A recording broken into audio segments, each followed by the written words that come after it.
Good afternoon everybody, it's Graham once again from Unearthed and another episode of Detecting Talk here, and it's quite rare these days for me to sit down and spend some time in front of the camera talking to you guys with metal detecting related information and subjects. So without further ado, we'll talk about a new product again. Now some of you guys out there are always interested in some of the new products that are coming out, and this is going to be of interest to some of you guys that use the MindLab Equinox machines. But keep watching, folks. If you're not a MindLab Equinox user, don't despair. I've got some rather interesting information coming up, so watch this space. But first we'll talk about this new product. I'm going to show you it now. The Knox. Now this little device charges up via the USB cable supplied. Fully charge it and you can plug it into your Equinox. This obviously links to the stem. You can use the top bracket to bolt into the arm cup hole, and that will power your Equinox without using the power from the machine itself. Now we've sold quite a few of these already, and the feedback I'm getting is one or two of the guys that are using them frequently have had up to 5 days, full 5 days detecting off one charge of these, up to 5 days without even using the power from the Equinox. So if you're away on rallies, weekenders, summer detecting sessions, holidays, detecting holidays, whatever it might be, or you just after pure power, keep that Equinox running at 100%, there is the baby that does it. I think it's a fantastic idea, and I can only wish we had these for my own detector, the personal detector that I use currently, because I'm sick and tired of changing batteries or charging it up at the moment. But these, plug them in, you fully charge it. Now some people are saying it's taking a long time to charge. Just charge it up for 8 hours. The light should go out. If the light doesn't go out, don't dismay. Probably needs a little bit more, but after 8 hours you can take it off charge, plug it into your detector, and you'll get up to 5 days solid detecting with this plugged in without it eating into the power of the Equinox's battery. So once this is depleted, the Equinox will go over to using the power from the machine itself. So what a good idea. Now these are on the website now, folks. If you people want one, we're selling them like hotcakes at the moment, 49 quid. Not bad. It saves a lot of hassle, and there it is. Okay, any questions, please ask, put them on the post. I'll put that to one side. Continue with this Detecting Talk film. Now then, this is an interesting one because I got an email 2 weeks ago now, and I'm sorry I haven't responded to the gentleman yet, but he was asking some advice on his metal detecting, his own metal detecting, and he's come up against some rather distasteful episodes, if that's the right word. He's been detecting for some time as a lone detectorist.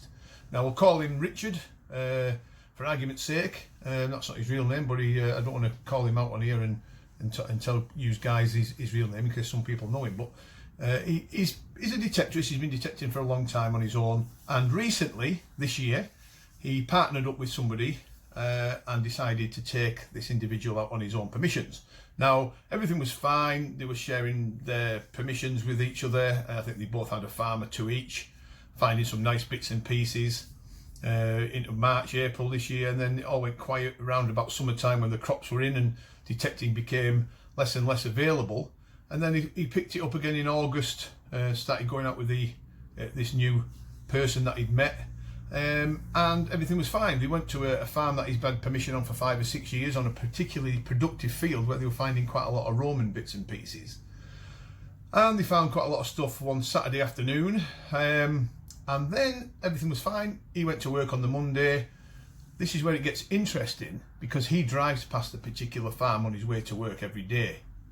And on the Tuesday of that following week, he was driving to work on his normal route and managed to just have a little drive past the farm, and to his horror, his new partner, or the new guy that he'd introduced to the farm, or took him with him, or whatever we want to call it, was actually detected on the field 8:30 in the morning. Now, as you can imagine, he didn't know who it was at first, and he knew he was the only guy with permission on that particular farm, so he doubled back, pulled into the farmyard, and seen his new found friend's car parked up, and then he was detecting a few hundred yards out into the field, the same field that they were finding the Roman bits and pieces on the Saturday before. So what he did, obviously he was running late for work. He took a couple of pictures with his mobile phone, went to work with steam coming out of his ears, Tried ringing the gentleman, but there was no answer on his mobile because obviously I had it in his pocket. He was detecting away. So he went to work, and at dinner time he asked the boss if he could leave for an hour. So he come back in his dinner hour, and the guy was still detecting there. And luckily, the guy was having lunch in his car when he got back. So as you can imagine, he wasn't very happy. He told him, asked him what he was doing, and he thought that it was okay for him to go on without him being there, even though he was a guest.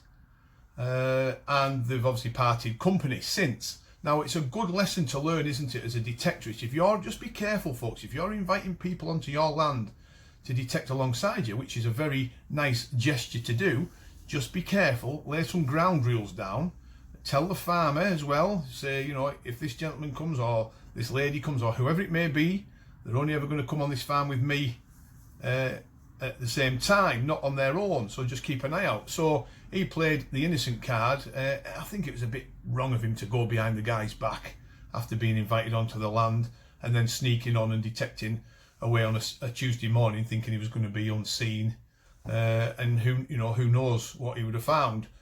So luckily he caught him and they've parted company, but he did say that the guy had left a particularly large area of holes, half filled in and half not filled in. Now, it was arable land, but still you should be filling your holes in and making it neat. He hadn't left it neat. There was footprints all over the place, so he had to go back on the following weekend and see if he could tidy it up a little bit, so the farmer didn't think it was him that left the mess.